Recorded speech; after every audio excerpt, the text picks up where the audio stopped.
রাসূলুল্লাহ সাল্লাল্লাহু আলাইহি ওয়াসাল্লামকে একবার একজন বাইরে সে রূপ ধরে থাকতো যে সে মুসলিম মুনাফিক, আসলে সে ছিল লাবিদ, তার নাম ছিল লাবিদ বিন আসাম। লাবিদ বিন, নামগুলো মনে রাখবেন, লাবিদ বিন আসাম। এই ব্যক্তি মদিনায়, এই ব্যক্তি হচ্ছে মদিনার অধিবাসী।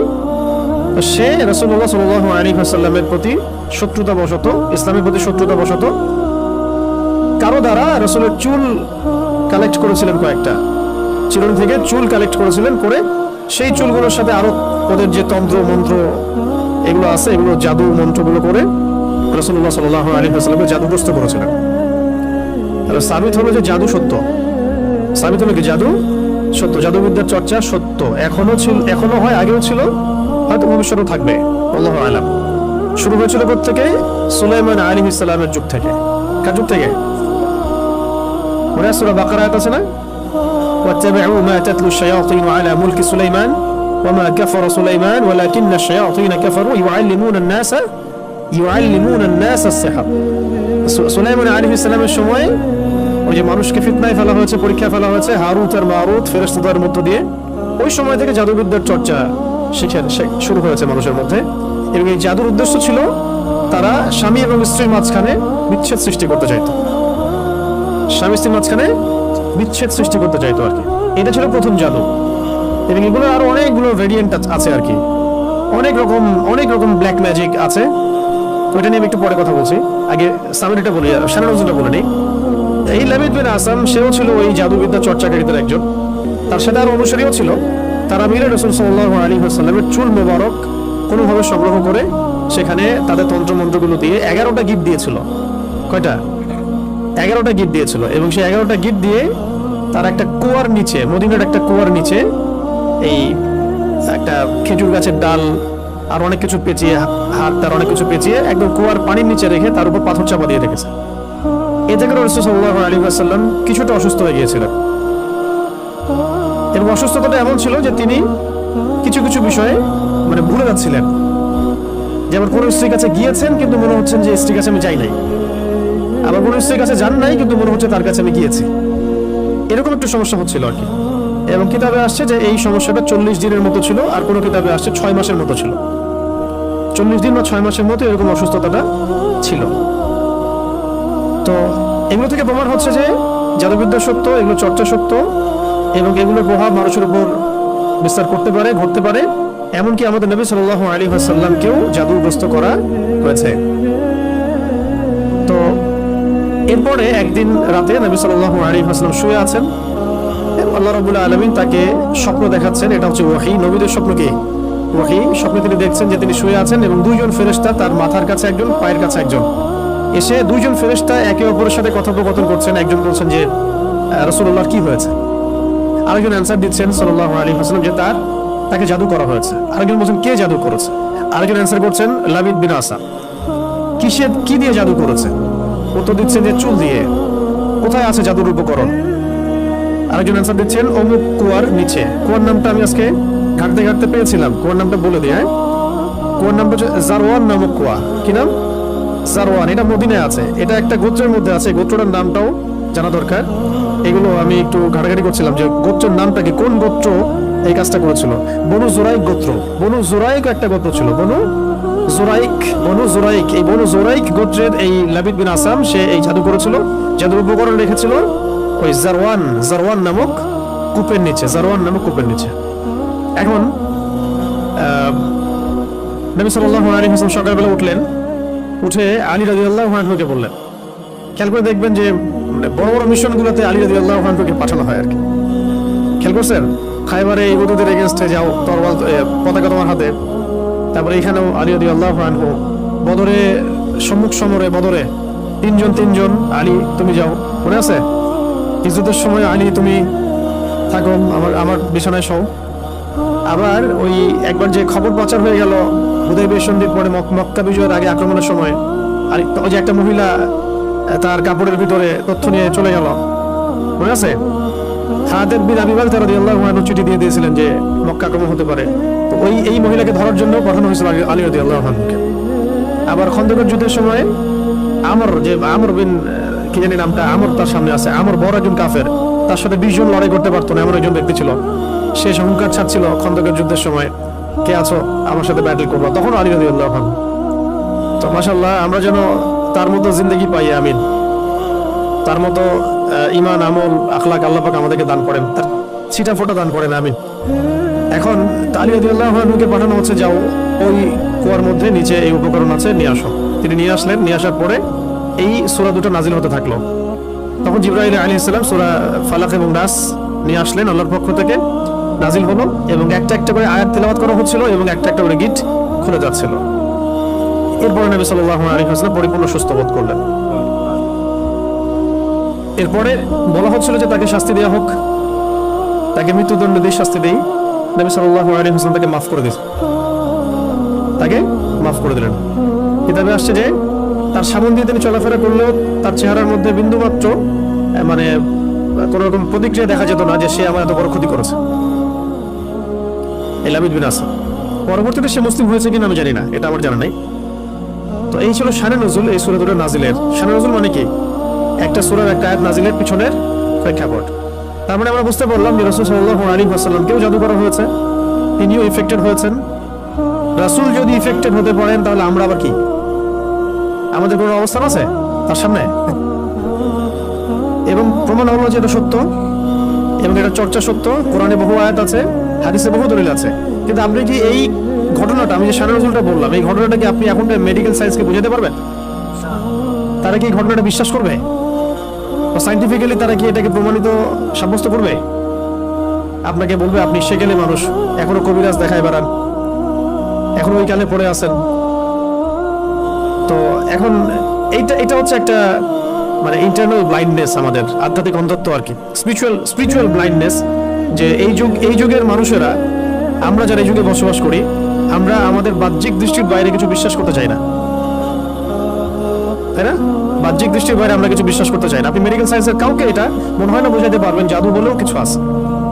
আপনি দেখবেন সব টেস্ট করেছেন, আপনি আপনার সুগার টেস্ট করেছেন, মানে ব্লাডের যত টেস্ট আছে করেছেন, আপনি ইসিজি করছেন, যা আছে ইটিটি করছেন, সব করছেন, কোনো রোগ ধরা পড়ে না, কিন্তু আপনি অসুস্থ। এমন বহু মানুষ সমাজে আছে, এখনো আছে।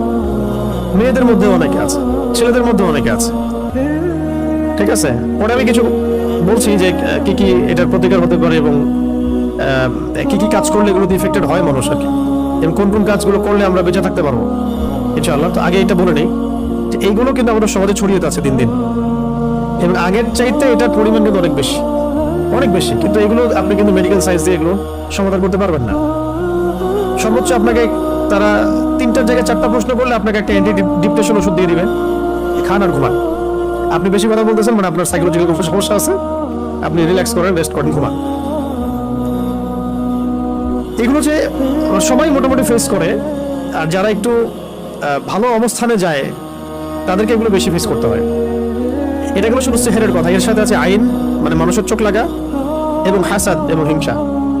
3টা শব্দ বললাম, সেহের, আইন, হাসাদ। সেহের, আইন, হাসাদ। সেহের তো সেহের বুঝলেন, জাদু। আইন মানে মানুষের বদনজর।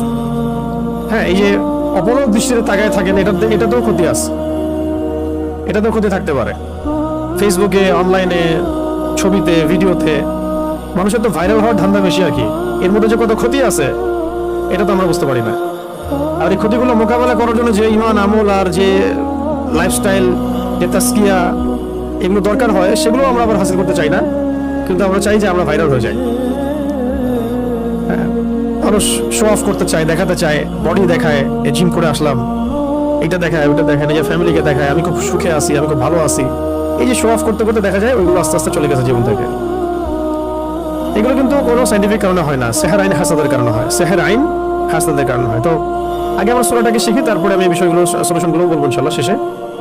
এখন এবার নবী সাল্লাল্লাহু আলাইহি ওয়াসাল্লাম তাকেও ক্ষমা করে দিলেন, এবং তখন সাহাবীদেরকে তিনি বললেন যে আজকে রাতে আমার উপরে এমন 2টা সূরা নাজিল হয়েছে, এই সূরা 2টা তাওরাত, জাবুর, ইনজিল কোথাও নাই, এরকম সূরা বিশাল নাই।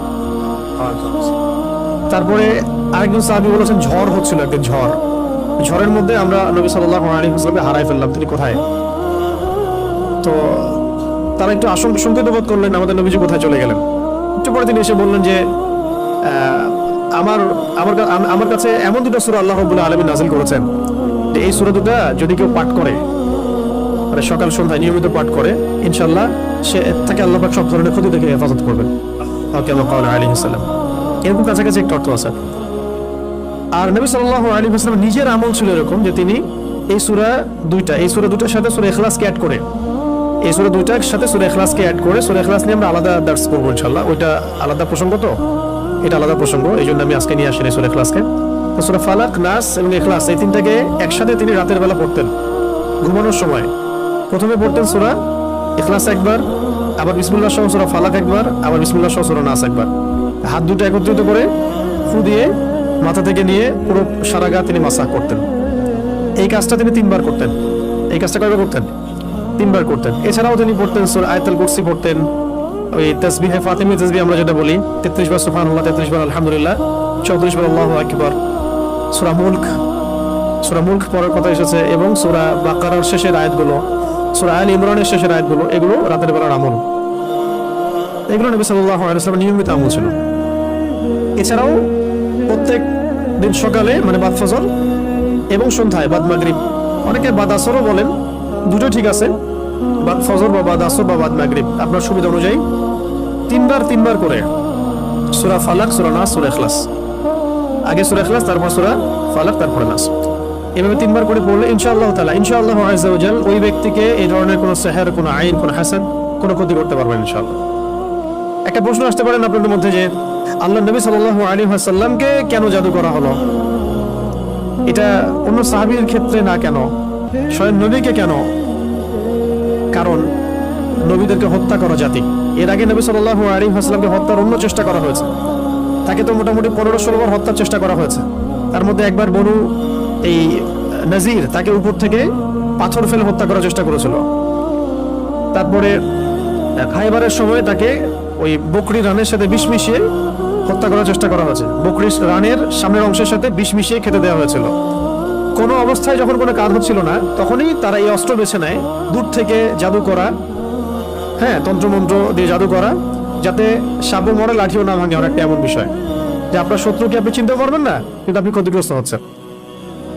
এবার সম্পত্তি নিয়ে ক্যাচাল, তারপরে পারিবারিক ক্যাচাল, কিন্তু সামনাসামনি আপনার সাথে লড়ার মতো তার সেই কলিজা নাই, কিন্তু পিছন থেকে কিন্তু আপনাকে জাদু করলে বা সেহর আইন হাসাতে গেলে তখন আপনি ক্ষতিগ্রস্ত হচ্ছেন। আপনি চিনতেও পারছেন না কে আপনার ক্ষতি করছে। এটা তো অদৃশ্যের জগৎ, আপনি দেখতে পাচ্ছেন না। ঠিক আছে, এখানে প্রাসঙ্গিক একটা কথা বলে দিই, যারা এই কাজগুলো করে তারা একটা পরম্পরা মেনটেন করে এই কাজগুলো করে। কারণ ইবলিসের হায়াত অনেক লম্বা, সে পৃথিবীর ইতিহাস জানে কখন কোথায় কি হয়েছে। সে ভবিষ্যৎ হয়তো জানে না, অতীত সে জানে যে কখন কোথায় কি হয়েছে। ইবলিসের বহু অনুসারী আছে, এবং এগুলো সবাই জিন, এগুলো সবাই কি জিন। আমাদের একজন স্কলারকে দেখলাম সেদিন, শোনেন এটা আবার অন্যভাবে নিয়ে না কথাটা, আমাদের একজন স্কলারকে আমরা দেখলাম যে উনি কোন একটা বয়ানে বলছেন, আমি নাম মেনশন করছি না, যে আমি যে বয়ান করছি আমার বয়ানের মধ্যে অনেক জিন শ্রোতাও আছে, উনি বললেন এক জায়গায়। তো দেখলাম অনলাইনে খুব ট্রল করলো তাকে নিয়ে কয়েকজন, এই দেখো কি বলতেছে, উদ্ভট কথা। কিন্তু তিনি যা বলেছেন এটা সত্য হতেই পারে। জিন বসতেও পারে, মসজিদে নামাজে জিনরা নামাজ পড়তেই পারে। রাসূলুল্লাহ সাল্লাল্লাহু আলাইহি ওয়াসাল্লাম তায়েফ থেকে যখন তাকে তাড়িয়ে দেওয়া হয়েছে, নির্মমভাবে নির্যাতন করা হয়েছে, কারণ মনজিল নামক জায়গায় তিনি নামাজ পড়ছিলেন, জিনরা তার তেলাওয়াত শুনে ইসলাম কবুল করেছে। এখন ভালো জিন আছে না, ভালো জিনও আছে, অনেক জিন আছে আপনাকে মহব্বত করতে পারে। কি ভাই, অনেক জিন আছে আপনাকে মহব্বত করতে পারে। মহব্বত মানে ওই অর্থে না, ভালো অর্থেই। তারা তাদের মধ্যে, তারা তো উম্মতে মুহাম্মাদের অংশ। এই কোরআন, এই শরিয়া তাদের জন্য নাকি? এই কোরআন তাদের জন্য না।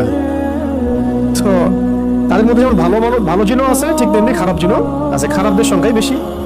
এই খারাপ জিনগুলো ওই সিলসিলা মেনটেন করে জাদুবিদ্যা, যত তন্ত্র মন্ত্র এবং যা উপকরণ এগুলো প্রোভাইড করে এমন কিছু মানুষের কাছে, যে মানুষগুলো জাদুবিদ্যার চর্চা করে। মনে রাখবেন, জাদু কখনো জিনের সাহায্য ছাড়া করা সম্ভব না। জাদু কখনো জিনের সাহায্য ছাড়া করা সম্ভব না। তন্ত্রমন্ত্র দিয়ে তারা জিনকে তাবে করে, বশ করে, এবং সেই জিনের ইবাদত করা তারা শুরু করে। জিনের জন্য নজর করে, জিনের জন্য মানত করে, জিনের জন্য পশু কুরবানি করে, জিনকে সেজদা করে, মানে জিনকে পাওয়ার চেষ্টা করে তারা। এবং জিনদেরকে আল্লাহ পাক কিছু ক্ষমতা দিয়েছেন, যে ক্ষমতাগুলো একটু এক্সট্রাঅর্ডিনারি আমাদের চাইতে। তো এইগুলোকে কাজে লাগিয়ে বেসিক্যালি এই জাদুগুলো করা হয়। বিচ্ছেদ জাদুর পিছনে একটা জিন থাকতে পারে, কারো দেখা গেল যে মানে সুস্বাস্থ্য নষ্ট করার জাদু করা হতে পারে। হ্যাঁ, কারো দেখা যেতে পারে এরকম যে এমন কোনো জাদু করা হয়েছে যে তার যেন সম্পদ ধ্বংস হয়ে যায়, তার বাচ্চা যেন ক্ষতিগ্রস্ত হয়, তার জানের জন্য কোনো ক্ষতি হয়, এরকম জাদু করা হতে পারে। এইগুলো প্রত্যেকটা জাদুর ক্ষেত্রেই জিনদের কি থাকে, সক্রিয় ভূমিকা থাকে। শুধুমাত্র কবিরাজ জাদু করতে পারে না। আবার এই জাদু কাটার জন্য যদি আবার কেউ কবিরাজের কাছে যায়, তাহলে সে আবার তাকে এমন একটা প্যাচের মধ্যে ফেলবে যে সে আর এই মানে গরম ধাতু থেকে বের হতে পারবে না। তখন একজনকে তারা আরেকজনকে তারা দমানোর চেষ্টা করে, একজনকে তারা আরেকজনকে থামানোর চেষ্টা করে। কিন্তু এই পুরো ফিতনাটাকে মোকাবেলা করতে পারে শুধুমাত্র কোরআনের আয়াত এবং রাসূল সাল্লাল্লাহু আলাইহি ওয়াসাল্লামের শেখানো আমল এবং রুকিয়া এবং সহিহ মাসনুন তরিকাগুলো। বাকি তরিকাগুলোতে গেলেই সে শিরকে লিপ্ত হয়ে যেতে পারে, বেদাতে লিপ্ত হতে পারে, কুফরিতে লিপ্ত হতে পারে, অথবা হারামেতে লিপ্ত হবে নিশ্চিত, এবং আল্লাহর সাথে শিরক হয়ে যেতে পারে। তাই এটা একটা রোগের মতো। এটা কি একটা রোগের মতো? রোগ হলে যেমন আমরা মেডিসিন নেই, আল্লাহর কাছে দোয়া করি, শেফার চেষ্টা করি, ঠিক এরকমই কেউ যদি সেহের আইনে হাসাদে আক্রান্ত হয়ে যান, আল্লাহ না করুন, আল্লাহ পাক আমাকে আপনাদের সবাইকে হেফাজত করেন, সেক্ষেত্রে এই মাসনুন তরিকাগুলোর মধ্য দিয়ে যেতে হবে। ঠিক আছে ইনশাআল্লাহ। তো এখন রাসূল সাল্লাল্লাহু আলাইহি ওয়াসাল্লাম তাকে ক্ষমা করলেন। খেয়াল করে দেখেন, রাসূল সাল্লাল্লাহু আলাইহি ওয়াসাল্লামকে পর্যন্ত হত্যার চেষ্টা করেছেন। আমি একটা সিরাত পড়ছিলাম, সিরাতে খতামুল আম্বিয়া, তো এটা পাতলা। এর সাথে একটা সিরাত আছে আমাদের এখানে, সেটা সিরাতে নবীউর রহমত। নবীউর রহমত বইটা সৈয়দ আবুল হাসান আলী নবী রহমতুল্লাহ আলাইহি লেখা। পিছনের দিকে আপনি দেখবেন রাসূল সাল্লাল্লাহু আলাইহি ওয়াসাল্লামের ইন্তেকালের সময় তিনি বলছিলেন যে আমার মনে হচ্ছে যে আমার এই যে মানে শরীরের যে আমরা বলি না ভেইন বা রগ, এগুলো মনে হচ্ছে ছিন্ন ভিন্ন হয়ে যাচ্ছে। মানে মনে হচ্ছে আমাকে এমন বিষ প্রয়োগ করা হয়েছে আর কি, যে আমার রগগুলো ছিন্ন ভিন্ন হয়ে যাচ্ছে। এটা হচ্ছে ওই খায়বার যুদ্ধে নবী সাল্লাল্লাহু আলাইহি ওয়াসাল্লাম যখন জিতলেন, মানে জয়লাভ করলেন, তখন ওই ইহুদি মহিলা গোশতের মধ্যে বিষ মিশিয়ে দিয়েছিলেন নবীজিকে খেতে। একজন সাহাবী এটা কামড় দিয়ে গিলে ফেলেছিলেন, তিনি সেখানে ইন্তেকাল করেছেন, শহীদ হয়েছেন। নবী সাল্লাল্লাহু আলাইহি ওয়াসাল্লাম তিনি গিলে ফেলেননি, শুধু একটু একটা কামড় দিয়েছেন, তারপর ফেলে দিয়েছেন মুখ দিয়ে। যখন তিনি জানতে পেরেছেন এখানে বিষ মেশানো আছে, তার কাছে ওহী আসছিল। তো ওই যে বিশ্বের একটা কামড়ের বিশ্বের যে প্রভাব, এটা শেষে এটা রাইজ করেছিল আর কি। এটাও আপনি কিছু সিরাতের কিতাবে পাবেন যে নবী সাল্লাল্লাহু আলাইহি ওয়াসাল্লামকে বিষ প্রয়োগ করা হয়েছে, আর এরপরে তাকে এভাবে সেহের করা হয়েছে, জাদু করা হয়েছে। তাহলে এখানে একটা প্রশ্ন, একজন মানুষকে এত কষ্ট সহ্য করতে হচ্ছে কেন? মহামানবকে, একজন মহামানবকে যিনি আল্লাহ পাকের হাবিব, তাকে এত কষ্ট কেন সহ্য করতে হচ্ছে? কাদের জন্য? কাদের জন্য তার এত কষ্ট? এটা যদি আমরা উপলব্ধি করতে পারতাম, তাহলে এই সাদেমদের এগেইনস্টে যে আমরা আইনের কথা বলছি, বিদ্রোহ মানে মিছিল মিটিং স্লোগানের কথা বলছি না, এগুলো প্রয়োজন হতো না। রাষ্ট্র নিজে এগুলো খুঁজে বের করে রেখে দিত। যদি তারা বুঝতো যে নবী সাল্লাল্লাহু আলাইহি ওয়াসাল্লাম কে, তিনি কি করেছেন আমাদের জন্য, তার অবদান কি এই মানবতার মুক্তিদূত হিসেবে। এত নিমক হারাম মনে হয় উম্মাহ খুব কমই আছে আসলে বিশ্বের মধ্যে, আমরা যেটা করতেছি আর কি। আল্লাহ পাক মাফ করেন আমাদেরকে। কেন এত কষ্ট তাকে করতে হলো আমাদের জন্য? তিনি তো মাকামে মাহমুদে যাবেন, জান্নাতুল ফিরদাউসুল আ'লায় যাবেন। তিনি আল্লাহর হাবিব, তার আগেও কোনো গুনাহ নাই, পরেও কোনো গুনাহ নাই। কিয়ামতের মাঠে কোনো নবী সুপারিশ করতে পারবেন না, তিনি সুপারিশ করবেন। কিয়ামতের মাঠে কোনো নবী সুপারিশ করতে পারবেন না। কিসের সুপারিশ জানেন? 50,000 বছর মানুষ দাঁড়ায় থাকবে, বিচার শুরু হচ্ছে না। আল্লাহ পাক এত নারাজ সেদিন, বিচারটা শুরু করার কথা কেউ বলতেই পারবেন আল্লাহকে। আল্লাহ বিচারটা অন্তত শুরু করেন, দাঁড়ায় থাকতে আমাদের অবস্থা খারাপ। প্রত্যেক মানুষের অবস্থা হয়ে যাবে, মানে ইল্লা মাশাআল্লাহ। তখন প্রত্যেক নবী রিফিউজ করবেন, আমি পারবো না। আদম আলাইহিস সালাম বলবেন না আমি না, নূহের কাছে যাও। নূহ আলাইহিস সালাম বলবেন না আমি না, ইব্রাহিম আলাইহিস সালামের কাছে যাও। এভাবে একে একে করতে রাসূল সাল্লাল্লাহু আলাইহি ওয়াসাল্লাম পর্যন্ত আসবেন। যখন তিনি বলবেন যে আমি সুপারিশ করব, আজকের এই সুপারিশ আমার জন্য। তাও মানুষ দেখবে যে রাসূল সাল্লাল্লাহু আলাইহি ওয়াসাল্লামকে সুপারিশ করানোর জন্য বোরাক নিয়ে আসা হচ্ছে উপর থেকে, আসমান থেকে। জিবরাইল আলাইহিস সালাম আসছেন, তিনি সেখানে উঠছেন, উপরে নিয়ে যাওয়া হবে। মানুষ দেখতে পারবে একটা বিশাল অট্টালিকার সামনে, আসমান এবং জমিনের মাঝখানে। এটা হচ্ছে মাকামে মাহমুদ। এখানে গিয়ে রাসূল সাল্লাল্লাহু আলাইহি ওয়াসাল্লাম সিজদায় পড়ে যাবেন। কত বছর সিজদায় চলে যাবে আল্লাহ ভালো জানেন।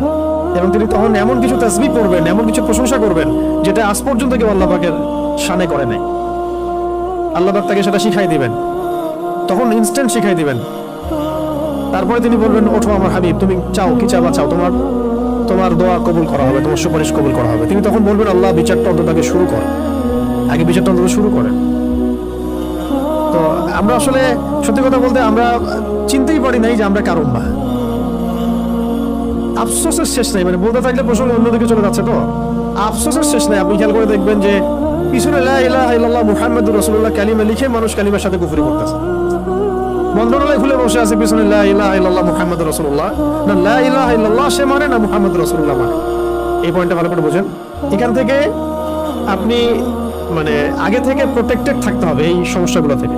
সেহের আইন হাসানের কথা বলছি, তারপরে আমি অনুবাদ করে সংক্ষিপ্ত তাফসীর করে শেষ করছি। সেহের আইন হাসান থেকে আপনি ট্যাবলেট খেয়ে আপনি বাঁচতে পারবেন না, ঠিক আছে? তো ট্যাবলেট খেয়ে ইনজেকশন নিয়ে এইভাবে আপনি বাঁচতে পারবেন না, যেহেতু এটা অদৃশ্যের বিষয়, তন্ত্রমন্ত্রের বিষয়, জিন দ্বারা করা হচ্ছে, যেটা আমরা দেখি না। একটা তো আমি দেখি বা আমি পরীক্ষা নিরীক্ষা করে বুঝতে পারছি যে আমার এখানে এই ভাইরাস ঢুকেছে, আমি ট্রিটমেন্ট করতে পারছি, কিন্তু আপনি এটা দেখতে পারবেন না। কিন্তু আপনি ইনফেক্টেড হয়ে গেলে অসুস্থতা ফিল করবেন। তাই এটা সবচেয়ে বড় মানে সমাধান হচ্ছে আগে থেকে নিজেকে সুরক্ষিত রাখা। কিভাবে আগে থেকে আমরা নিজেকে সুরক্ষিত রাখতে পারি? এক নাম্বার, পয়েন্টগুলো খুব ভালো করে মনে রাখতে হবে। এক নাম্বার হচ্ছে দৈনন্দিন ফরজ ওয়াজিবকে ছাড়া যাবে না। অনেক দিনই বোন দেখা যায় বলে যে আমাদের এই সমস্যা হয়েছে, কিন্তু এদিকে সে পর্দা করে না। তো পর্দা না করলে আপনার তো সমস্যা হবেই, হতেই পারে। যেখানে রাসূল সাল্লাল্লাহু আলাইহি ওয়াসাল্লামকে আল্লাহ রাব্বুল আলামিন এই পরীক্ষায় ফেলেছেন আমাদের জন্য, যাতে আমরা এই সূরাগুলো পেয়ে যাই। যদি সেদিন রাসূল সাল্লাল্লাহু আলাইহি ওয়াসাল্লাম এভাবে ইফেক্টেড না হতেন, তাহলে এই সূরাগুলো আমরা কোন মাধ্যমে পেতাম? তাই না? এই সূরা থাকবে কিয়ামত পর্যন্ত, যে কিয়ামত পর্যন্ত যত মানুষের সমস্যা হবে এই সূরাই হচ্ছে সলিউশন। কত বড় হিকমা আল্লাহ পাকের! আল্লাহ পাক তার প্রিয় মানুষদেরকে কষ্ট দিয়ে আমাদের কত বড় উপকার করেছেন, তাই না? আল্লাহ রাব্বুল আলামিন তার প্রিয় বান্দাদের পরীক্ষা নেন বেশি, তাই না? আর আল্লাহ পাকের সবচেয়ে প্রিয় বান্দা কে? মুহাম্মদ সাল্লাল্লাহু আলাইহি ওয়াসাল্লাম। তাকে পরীক্ষা নেওয়া হয়েছে সবচেয়ে বেশি। কেন নেওয়া হয়েছে? আমাদের জন্য। আমরা এগুলো পাই। তিনি তো জান্নাতুল ফিরদাউসে যাচ্ছেন। আপনারা তার সম্পর্কে হাদিসগুলো পড়তে থাকেন, দেখবেন নিজেকে আপনি আসলে মেলাতে পারবেন না যে আপনি কোন সমাজে বাস করতেছে। কারোর মধ্যে কি সামান্য এই চেতনাবোধটুকু কাজ করতেছে না যে সে রাসূল সাল্লাল্লাহু আলাইহি ওয়াসাল্লামের উম্মাহ? এমন একটা অবস্থা হচ্ছে, দেখেন এটা নরমালাইজ হয়ে যাচ্ছে দিন দিন, যে রাসূলকে তো গালি দেয় মানুষ, নাউযুবিল্লাহি মিন যালিক। দেখছেন খেয়াল করে? আগে একটা গালি দিলে তখন সবাই একসাথে প্রতিবাদ করতো। আস্তে আস্তে আস্তে ব্যাপারটাকে নরমালাইজ করা হয়ে গেল। ঠিক যেমন রিবা, সুদ প্রথম থেকে যখন চালু হয়েছে তখন মানুষ এটাকে খুব প্রতিবাদ করেছে আর কি। আস্তে আস্তে এমন নরমাল হলো যে পুরো ওয়াজিব হয়ে গেছে এখন, নাউযুবিল্লাহি মিন যালিক। এই যে এখন একটা ইস্যু আসছে, ওই পশ্চিমাদের মানবাধিকার, ওদের বানানো শব্দ সো-কল্ড মানবাধিকার অফিস, এখন প্রতিবাদ হচ্ছে, কিছু কথা হচ্ছে। দেখবেন যদি প্রতিষ্ঠা হয়ে যায় নরমাল হয়ে যাবে আস্তে আস্তে। এরকম মানবাধিকার ওদের ফিলিস্তিনে নাই, মানবাধিকার কমিশন সে খুলতে পারে না, হ্যাঁ, ইয়েমেনে খুলতে পারে না। এদের সবার এজেন্ট একটাই, তারা পুরো বিশ্ব থেকে তাওহীদপন্থীদেরকে মিটিয়ে ফেলতে চায়। মুহাম্মদ সাল্লাল্লাহু আলাইহি ওয়াসাল্লামের মানে সঠিক এবং দৃঢ় অনুসারীদেরকে তারা ধ্বংস করতে চায়, ইমানদারদেরকে তারা হত্যা করতে চায়। এটা হচ্ছে তাদের মূল মিশন, এবং এগুলোর মধ্য দিয়ে তারা বিশ্বকে শাসন করতে চায়। তবে তাদের এই স্বপ্নটা কখনোই বাস্তবায়িত হবে না ইনশাআল্লাহ। কারণ ঠিক এই মুহররম মাসের আশুরায় এটার দলিল আছে মজুদ। তো এই ছিল ওদের চরিত্র। এই কারণে আমি এতগুলো কথা এই কারণে বললাম যে ওদের ব্যাপারে যেন সচেতন থাকি আমরা। ওদের এজেন্ডা, ওদের রাজনৈতিক ভিশন, ওদের অর্থনৈতিক এই মানে ফাঁকফোকরগুলো, সামাজিক ওদের যে ফিতনাগুলা, ওদের ইন্টারনেটের ফিতনাগুলা, মিডিয়ার ফিতনা, ওদের প্রযুক্তিগত ফিতনা, এবং ওদের যে বৈশ্বিক একটা মানে জায়নিস্ট ট্র্যাপ আছে, এগুলো সম্পর্কে যেন আমরা সচেতন থাকি, কোনো অবস্থায় যেন এগুলোতে পা না দেই। কারণ তারা আমাদের নবীকে পর্যন্ত ছাড়ে নাই, এটা মনে রাখবেন। যে আপনার নবীকে ছাড়ে না সে আপনাকে ছাড়বে কিভাবে? যে আপনার নবীকে ছাড়ে নাই সে আপনাকে ছাড়বে? আল্লাহ রাব্বুল আলামিন তখন নাজিল করলেন সূরা ফালাক এবং নাস। আল্লাহ পাক, আমি এখন অনুবাদ করে দিচ্ছি, আপনারা যেন এটা অনুবাদ জানা থাকলে নামাজে আপনি পড়ার সময় মনোযোগটা বেশি পাবেন। আল্লাহ পাক প্রথমে বলছেন কুল, হে নবী আপনি বলুন। মুখস্থ আছে না সবাই? আল্লাহ পাক বলছেন কুল, হে নবী আপনি পড়ুন। কি পড়ুন? আপনি পড়ুন আউযু বিরাব্বিল ফালাক, আউযু বিরাব্বিল ফালাক। আউযু মানে আমি আশ্রয় প্রার্থনা করছি। কুল মানে বলুন, আউযু মানে আমি আশ্রয় প্রার্থনা করছি। বিরব্বি মানে রবের নিকটে, বিরব্বি মানে রবের নিকটে। আল ফালাক মানে হচ্ছে সকাল, আল ফালাক মানে সকাল। একটা আগে ওয়ার্ড বাই ওয়ার্ড শিখেন। কুল মানে বলুন, কুল মানে আউযু মানে আমি আশ্রয় প্রার্থনা করছি। এক বছর আউযু মানে আমি আশ্রয় প্রার্থনা করছি, আর নাউযু মানে আমরা আশ্রয় প্রার্থনা করছি। বিরব্বি রবের নিকটে, আল ফালাক মানে সকাল। আপনি বলুন, হে নবী আমি সকালের রবের নিকটে আশ্রয় প্রার্থনা করছি। সকালের রব কেন বলা হচ্ছে? সমস্ত অন্ধকার দূর করে দেয় কি সকাল। ঠিক তেমনি সমস্ত বিপদ আপদ বলা মুসিবতের সমস্ত অন্ধকার কে দূর করবেন? আল্লাহ পাক বলছেন এখানে রব্বিল ফালাক, সকালের রব, প্রভাতের রব। তো ইনশাআল্লাহ এই উপরও প্রভাত সামনে আসবে ইনশাআল্লাহ। এই সমস্ত অন্ধকার কেটে যাবে কার হুকুমে? রব্বিল ফালাক। এই জন্য আমরা বলবো কুল আউযু বিরব্বিল ফালাক, আমি সকালের রবের কাছে আশ্রয় প্রার্থনা করছি, প্রভাতের রবের নিকটে আশ্রয় প্রার্থনা করছি। কি থেকে? মিন শাররি মা খালাক। মিন মানে হতে বা থেকে, শার মানে হলো ক্ষতি, শার মানে ক্ষতি, মা মানে যা কিছু, মা মানে যত কিছু, আর খালাকা মানে তিনি সৃষ্টি করেছেন, খালাকা মানে তিনি সৃষ্টি করেছেন। তাহলে তিনি যত কিছু সৃষ্টি করেছেন সমস্ত সৃষ্টির ক্ষতি থেকে আমি আল্লাহর কাছে আশ্রয় প্রার্থনা করছি। মানে আল্লাহ মানে সকালের রবের কাছে আশ্রয় প্রার্থনা করছি। এই একটা সেন্টেন্সের মধ্যে সব পড়ে গেছে। আপনার সেহের, আপনার আইন, আপনার হাসাদ, হ্যাঁ, যত রকমের রোগ ব্যাধি, বিপদ আপদ বালা মুসিবত সব পড়ে গেছে। এই জন্য একটা হাদিসে আসছে, কেউ যদি কোনো স্থানে অবতরণ করে, তাহলে আপনি এখানে বসে আছেন বা বাসায় গেলেন বা যে কোনো জায়গায় গেলেন এবং নেমেই বললেন বা ওখানে থাকতে থাকতে বললেন যে আউযু বিকালিমাতিল্লাহি তাম্মাতি মিন শাররি মা খালাক। আউযু মানে আমি আশ্রয় প্রার্থনা করছি, বিকালিমাতিল্লাহি তাম্মাতি মানে আল্লাহ পাকের সমস্ত পরিপূর্ণ কালিমাগুলোর মাধ্যমে। আল্লাহ পাকের যত পরিপূর্ণ কালিমাগুলো আছে, বাক্যগুলো আছে, এগুলোর সংখ্যা কত হবে আমরা জানি না, ইনফিনিটিভ। কত কালিমা আল্লাহ পাকের আছে না? আমরা জানিও না, জানি অল্প কিছু। এই সমস্ত কালিমাগুলোর মাধ্যমে আমি আল্লাহর কাছে আশ্রয় প্রার্থনা করছি মিন শাররি মা খালাক, তিনি যা কিছু সৃষ্টি করেছেন সব কিছুর ক্ষতি থেকে। মানুষের ক্ষতি, জিনের ক্ষতি, ঠিক আছে, তারপরে জালেম বাদশার ক্ষতি, ঠিক আছে, রাতের অন্ধকারের ক্ষতি, জাদুর ক্ষতি, সেহের, আইন, হাসাদের ক্ষতি, জটিল রোগ ব্যাধির ক্ষতি, মহামারীর ক্ষতি, কত ক্ষতি হিসাব করা যাবে, শেষ করা যাবে? যত রকম ক্ষতি আছে সমস্ত ক্ষতি থেকে আমি আল্লাহর কাছে আশ্রয় প্রার্থনা করছি। এটা যদি কেউ পড়ে, কোনো জায়গায় পড়ে, রাসূল সাল্লাল্লাহু আলাইহি ওয়াসাল্লাম বলছেন ওখান থেকে যাওয়ার আগ পর্যন্ত কোনো কিছু তাকে কোনো ক্ষতি করতে পারবে না, আকস্মিক তার কোনো বিপদ আপদ হবে না ইনশাআল্লাহ। ঠিক আছে, এই দোয়াটা মুখস্থ করবেন, আউযু বিকালিমাতিল্লাহি তাম্মাতি মিন শাররি মা খালাক, আউযু বিকালিমাতিল্লাহি তাম্মাতি মিন শাররি মা খালাক। অনেক স্ট্রং একটা দোয়া, সকালে 3 বার পড়তে পারেন, সন্ধ্যায় 3 বার পড়তে পারেন, এছাড়াও যখন ইচ্ছা তখন পড়তে পারেন। অনেকে বাচ্চাদের ব্যাপারে আমাদের কাছে বলেন দোয়া করেন হুজুর, ঝাড়ফুঁক দেন, ঠিক আছে, আপনি নিজেই করবেন। আউযু বিকালিমাতিল্লাহি তাম্মাতি না বলে বলবেন উঈযুকা। যদি আপনার একটা ছেলে হয় তাহলে বলবেন উঈযুকা, যদি একটা মেয়ে হয় তাহলে বলবেন উঈযুকি, আর যদি একটা ছেলে একটা মেয়ে হয় বলবেন উঈযুকুমা। আর যদি অনেকগুলো বাচ্চাকে একসাথে ঝাড়ফুঁক করতে চান বলবেন উঈযুকুম। 4টা ক্ষেত্র বললাম, ঠিক আছে। একটা ছেলে হলে কি বলবেন? উঈযুকা বিকালিমাতিল্লাহি তাম্মাতি মিন শাররি মা খালাক, দিয়ে ফুটিয়ে দিবেন। একটা মেয়ে আছে আপনার, একজন মেয়ে আসছে, বলবেন উঈযুকি বিকালিমাতিল্লাহি তাম্মাতি মিন শাররি মা খালাক। একটা ছেলে একটা মেয়ে বসে আছে আপনার, বলবেন উঈযুকুমা বিকালিমাতিল্লাহি তাম্মাতি মিন শাররি মা খালাক, ফুটিয়ে দিবেন। ইমাম হাসান এবং হুসাইন রাদিয়াল্লাহু আনহুমা তারা নবী সাল্লাল্লাহু আলাইহি ওয়াসাল্লামের কাছে আসতেন, খেলাধুলা করতেন, ঘাড়ে উঠতেন, পায়ে বসতেন, কোলে বসতেন, তিনি আদর করে বলতেন উঈযুকুমা বিকালিমাতিল্লাহি তাম্মাতি মিন শাররি মা খালাক, ফুটিয়ে দিতেন। এগুলো মাসনুন তরিকা। এগুলো করলে বাচ্চা দেখবেন যে ভালো আছে, সুস্থ আছে, ভালো আছে, নিরাপদে আছে, আল্লাহ পাক ফেরেশতা দিয়ে হেফাজত করবেন ইনশাআল্লাহ। ঠিক আছে, এখন এটা একটা, আরো দোয়া আছে, অনেক দোয়া আছে, ওগুলো এক বৈঠকে বললে মনে রাখতে পারবেন না। এই যে একটা কিতাব আছে হিসনুল মুসলিম, এটা বাসায় রাখতে পারেন। আর একটা আছে হিসনে হাসিন, হিসনে হাসিন, এটাও সুন্দর, মাশাআল্লাহ, চমৎকার, এটা রাখতে পারেন। এগুলোর মধ্যে দিয়ে এগুলো শিখতে পারবেন ইনশাআল্লাহ।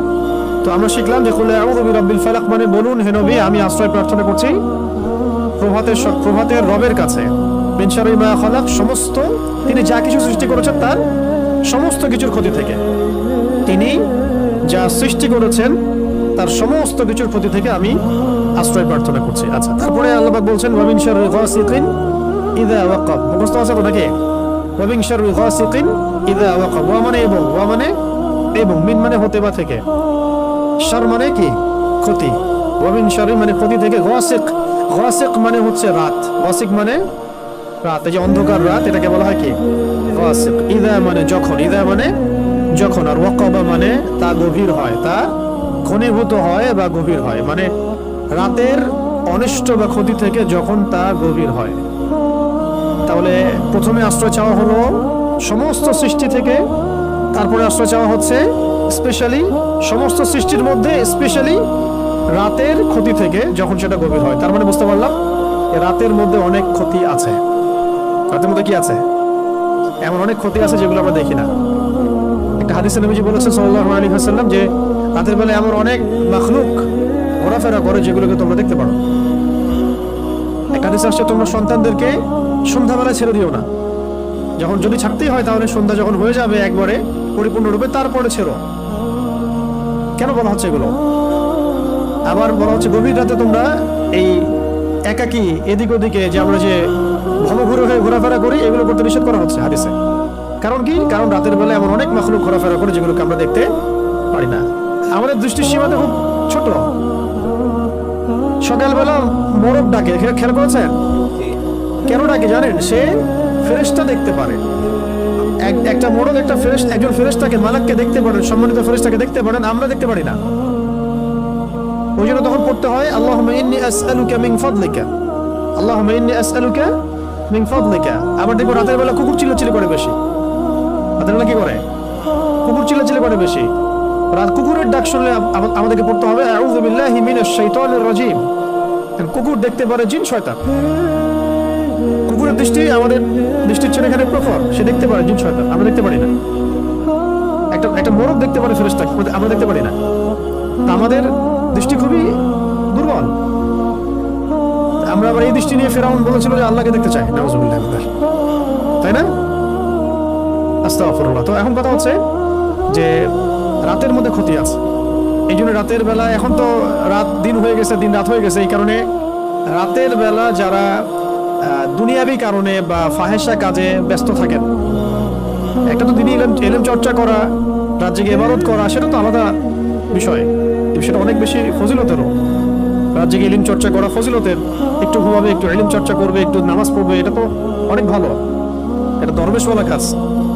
কিন্তু অনেকে দেখা যায় টিভি দেখে, মুভি দেখে, গান শুনে, হ্যাঁ, কনসার্ট করে, এখানে ওখানে বন্ধুদের সাথে আড্ডা মেরে, বাইক চালায়, রাতের বেলা এদিক ওদিকে ঘুরে বেড়ায়, হ্যাং আউট করে, এভাবে সময় নষ্ট করে রাতে। তাদের ক্ষেত্রে এই সেহের আইন হাসাদ হয়ে যায় এর সম্ভাবনা একদম 90%। তারা জিন্দার আক্রান্ত হয়ে যেতে পারে, সেহের হয়ে যেতে পারে, আইন হয়ে যেতে পারে, হাসাদ হয়ে যেতে পারে, আরো অনেক বড় বড় সমস্যা হয়ে যেতে পারে। রাতের এই ক্ষতি থেকে আমাদেরকে বাঁচার জন্য অবশ্যই কি করতে হবে? এই সূরা ফালাক, নাস, ইখলাস এগুলো অবশ্যই চর্চা করতে হবে। এবং রাতের বেলা এভাবে বাইরে ঘোরাফেরা করা যাবে না। যদি দিনই কোনো বিষয় হয় সেটা আলাদা বিষয়। দুনিয়াবি কোনো আজেবাজে বিষয়, দুনিয়াবি আজেবাজে কোনো বিষয়ে রাত্রি জাগরণ করাটা ঠিক হবে না। আল্লাহ পাক আমাদেরকে বোঝার তৌফিক দান করুন। রাতের বেলা অনেক ক্ষতি আছে, এই ক্ষতিগুলো থেকে আল্লাহ পাক আমাদেরকে হেফাজত করেন, আমিন। 4 নম্বর আয়াতে আল্লাহ পাক বলেছেন ওয়ামিন, এটা ভালো করে বোঝেন, ওয়ামিন শাররিন নাফাসাতি ফিল উকাদ, ওয়ামিন শাররিন, এটা আয়াতটা ভালো করে পড়বেন, ওয়ামিন শাররিন নাফাসাতি ফিল উকাদ। অনেকে নাফাসাত পড়ে ফেলেন, সিন নাই এখানে, ফা আছে। ওয়ামিন শাররিন নাফাসাতি ফিল উকাদ, ওয়া মানে এবং, মিন মানে হতে পারে থেকে, আর শার মানে তো ক্ষতি। নাফাসাত শব্দটা হচ্ছে স্ত্রীবাচকের বহুবচন, স্ত্রীবাচক শব্দের বহুবচন। এটা দ্বারা বোঝানো হচ্ছে যে জাদু করেনি মহিলা, জাদু করেনি নারীদের কথা বলা হচ্ছে, জাদু করেনি নারীদের কথা বলা হচ্ছে। এটা কিন্তু প্রমাণিত যে এই বিষয়গুলোতে নারীরা বেশি অগ্রগামী হয়। খুব সতর্ক, নারীদের ফিতনা কিন্তু মারাত্মক। ইন্না কাইদাকুন্না আযীম, আল্লাহ বলেছে তোমাদের ষড়যন্ত্র কিন্তু মহান, মহান মানে বিশাল, মারাত্মক। তো এখনো গ্রামে গঞ্জে বিভিন্ন জায়গায় আপনি দেখবেন যে নারীরা এগুলোর সাথে বেশি সম্পৃক্ত হয়ে যাচ্ছে, জাদু চর্চা করছে, ইত্যাদি ইত্যাদি। আগে থেকে এটা ছিল। আল্লাহ পাক এখানে মুয়ান্নাস শব্দ প্রয়োগ করেছেন যে গ্রন্থিতে, উকাদ, উকাদ মানে হচ্ছে গ্রন্থি, গিট, রশি বা দড়ির গিট। তাহলে আয়াতের অর্থ হচ্ছে যে গ্রন্থিতে ফুৎকার দানকারী, মানে ফু দেয়, যে ফু দেওয়া গ্রন্থিতে মানে গিটে ফুৎকার দানকারিনী নারীদের অনিষ্ট থেকে। বোঝানো হচ্ছে এমন জাদু করেনি মহিলাদেরকে যারা গিটের মধ্যে ফু দিয়ে দিয়ে জাদু করে। বুঝতে পারছে? এমন নারীদের অনিষ্ট থেকে আল্লাহ পাক আমাদেরকে আশ্রয় যেতে বলছেন যারা গিটের মধ্যে ফু দিয়ে দিয়ে দিয়ে জাদু করে। ঠিক নবী সাল্লাল্লাহু আলাইহি ওয়াসাল্লামের ক্ষেত্রে কি হয়েছিল? এই 11টা গিট দেওয়া হয়েছিল, চুলে 11টা গিট দেওয়া হয়েছিল। এই চুলের কথা বলতে গিয়ে একটা কথা মাথায় আসছিল, তখন ভুলে গেছিলাম। যেখানে সেখানে সেলুনে যে চুল কাটি আমরা, এইগুলো তো একটু ঝুঁকি আছে। মানে চুলগুলো কখন কোথায় কি হচ্ছে, আপনার কোন দুশ্মন আপনার চুল নিয়ে চলে যাবে আপনি তো টের পাচ্ছেন না। ব্যাপারটা বুঝতে পারছেন? তো এই বড় বড় ওলামা একরাম যারা আমি আগে দেখেছি শুনেছি যে তারা কিন্তু বাসায় চুল কাটতেন এবং চুল মাটিতে পুঁতে ফেলতেন, কাউকে দিতেন না, দেখতে দিতেন না। কে জানে আবার শত্রুতা করে কেউ যদি চুল নিয়ে চলে যায়, আপনার শত্রু টানে ভাবে থাকতে পারে, আপনি তো বুঝতে পারবেন না।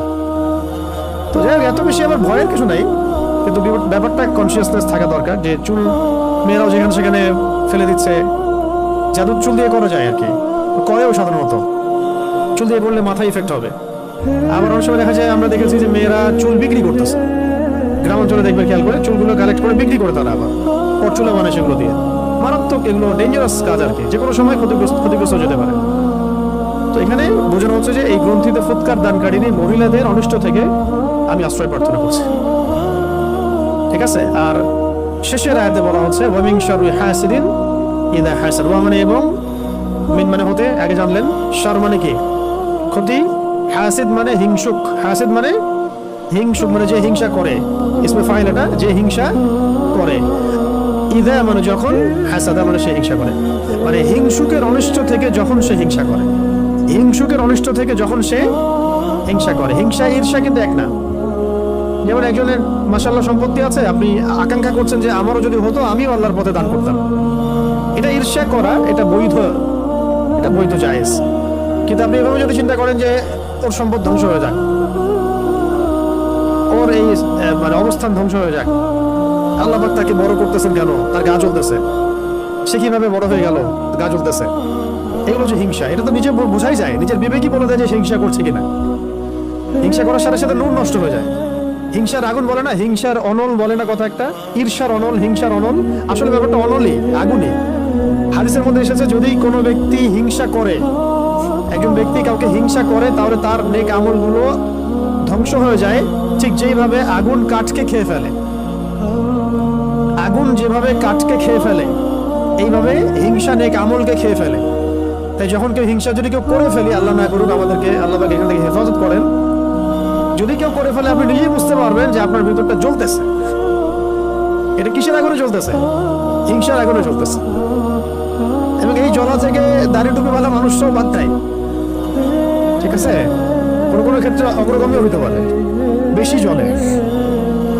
অনেকের বেশি জ্বলে না, বেশি জ্বলে। তো হিংসা থেকে বাঁচতে হবে। আরেকটা হচ্ছে, যদি কেউ আপনাকে হিংসা করে, আপনি হিংসা করেন না কাউকে, কিন্তু অন্যরা আপনাকে হিংসা করতেছে, এটার জন্য আপনি কখনোই গুনাহগার না, কিন্তু এই যে হিংসা আপনাকে করতেছে মানুষ, এটারও ইফেক্ট আপনার উপর আসতে পারে যদি আপনি প্রোটেক্টেড না থাকেন। কারণ এটা একটা আগুন, যে জ্বলবে তাকেও তো জ্বালাবেই, আশেপাশে দাঁড়ায় থাকলে সেও জ্বলবে, আর তার উপরে আগুনের তাপ গিয়ে পড়বে। অতএব ওই আগুনের তাপ থেকে বাঁচার জন্য ঢাল লাগবে। কি লাগবে? এই ঢাল বা সুরক্ষাই হচ্ছে আমাদের এই সূরাগুলা, দোয়াগুলা, আমাদের আজকারগুলা, আমাদের নামাজ, আমাদের তিলাওয়াত, এগুলো হচ্ছে আমাদের প্রোটেকশন। তাহলে এই হলো মূলত সূরা ফালাকের 5টা আয়াতের অর্থ। এই 5টা আয়াতে আমরা জানতে পারলাম যে আল্লাহ পাক আমাদেরকে বলেছেন, মানে নবীকে বলেছেন, মানে আমাদেরকে বলেছেন যে বলো আমি আশ্রয় প্রার্থনা করছি সকালে রবের নিকটে। সকালে রব কেন? যিনি সমস্ত অন্ধকার দূর করে দেন। মিন শাররি মা খালাক, তিনি যত কিছু সৃষ্টি করেছেন সমস্ত কিছুর ক্ষতি থেকে। আর ওয়া মিন শাররি গাসিকিন ইযা ওয়াকাব, খাস করে এই রাতের ক্ষতি থেকে যখন সেটা গভীর হয়, রাতের ক্ষতি থেকে যখন সেটা গভীর হয়। আর এবং গ্রন্থিতে ফুৎকার দানকারিনী মহিলাদের অনিষ্ট থেকে, জাদুকরিনী নারীদের অনিষ্ট থেকে, এবং হিংসুকের অনিষ্ট থেকে যখন সে হিংসা করে। এই 5টা আয়াতে এই কয়েকটা বিষয় আছে। কয়টা বিষয় আছে তাহলে? এক হচ্ছে সমস্ত সৃষ্টির অনিষ্ট, 2 খাস করে রাতের অনিষ্ট, রাতের অনিষ্ট যখন সেটা গভীর হয়, 3 আসছে জাদুকরিনী মহিলাদের ফিতনা, 4 আসছে হিংসুকের ফিতনা। ঠিক আছে? এরপরে সূরাটার সাথে রিলেটেড, কানেক্টেড। এখানে আবার আল্লাহ পাক বলছেন কুল আউযু বিরাব্বিন নাস। হে নবী আপনি আরো বলুন যে আমি আশ্রয় প্রার্থনা করছি, আপনি বলুন আমি আশ্রয় প্রার্থনা করছি কার কাছে?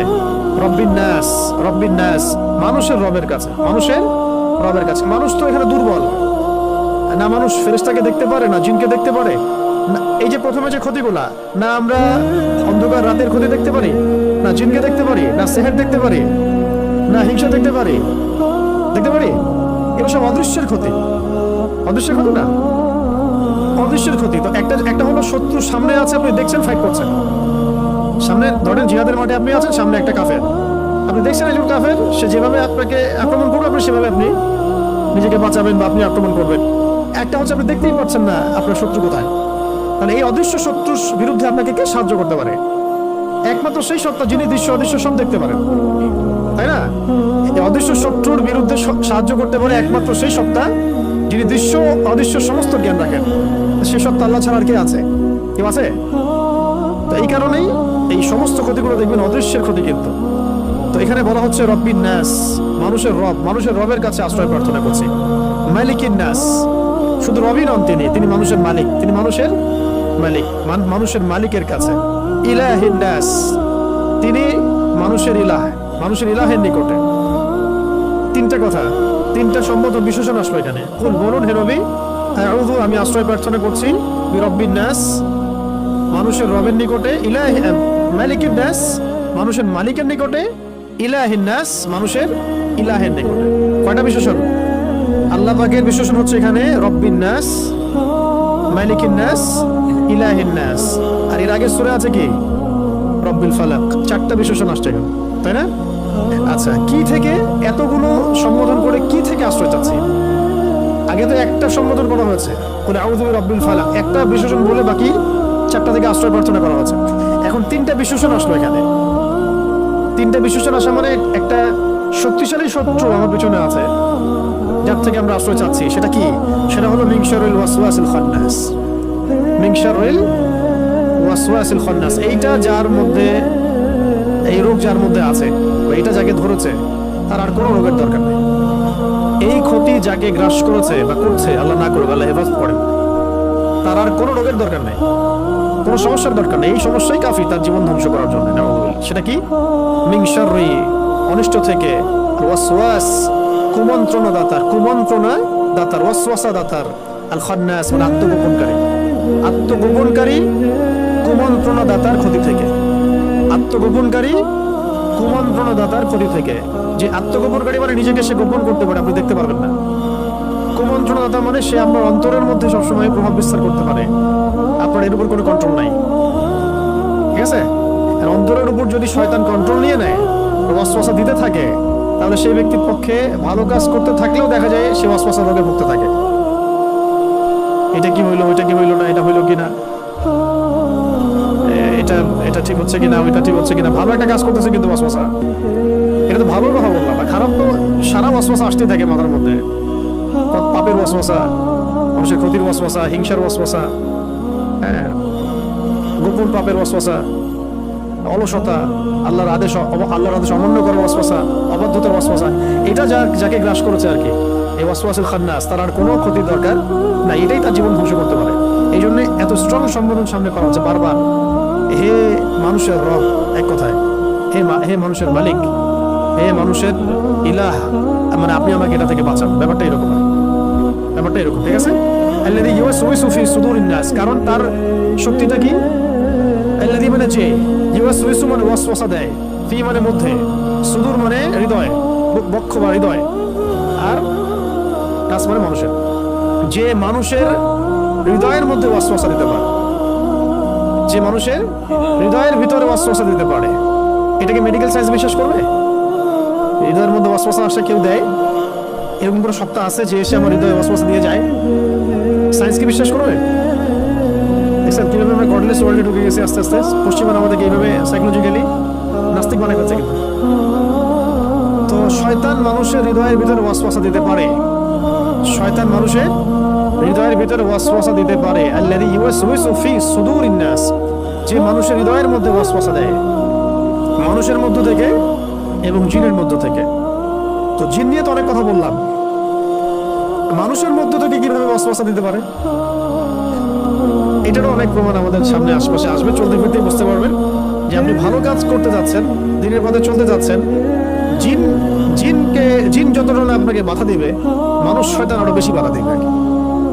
মিনাল জিন্নাতি ওয়ান নাস, শয়তান কয় প্রকার তাহলে? জিন শয়তান আছে, আবার মানুষ শয়তান আছে। কখনো কখনো মানুষ শয়তান মানে জিন শয়তানকে দমন করা সহজ, কখনো কখনো জিন শয়তানকে দমন করাটা সহজ। আয়াতুল কুরসি পড়েন, জিন শয়তান পালা চলে যাবে। আয়াতুল কুরসি আপনি পড়েন, মানুষ শয়তান পালাবে না, ঠিক আছে? তো মানুষ শয়তানকে দমন করাটা একটু কঠিন। তো শয়তান দুই প্রকার, মাথায় রাখতে হবে।